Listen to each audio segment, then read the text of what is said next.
Bonjour. Dans la série des petites questions qui me sont posées et des réponses concernant les manipulateurs pervers, il m'est souvent demandé est-ce que l'on peut devenir soi-même manipulateur pervers. Je ne crois pas que l'on puisse devenir manipulateur pervers.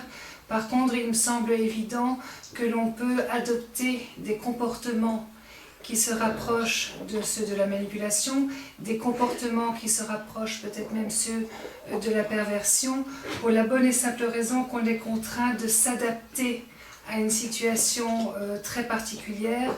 On adopte le langage, les codes de l'autre, et de ce fait, on va donc adopter des techniques de manipulation pour survivre, pour pouvoir continuer d'évoluer, de nager dans ces eaux troubles-là et d'essayer d'avancer.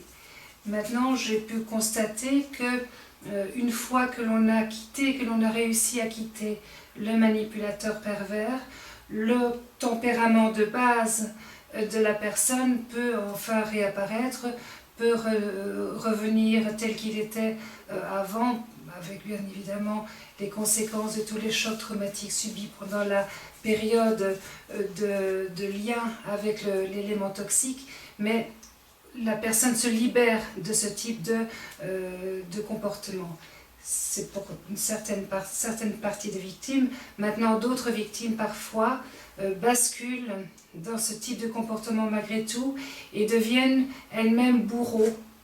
On voit ça malheureusement relativement régulièrement sur les groupes Facebook où des victimes se figent dans cette posture de victime de la même manière que le PN se fige dans une posture d'adolescent caractériel et mal élevé, et ces personnes-là prennent comme pour identité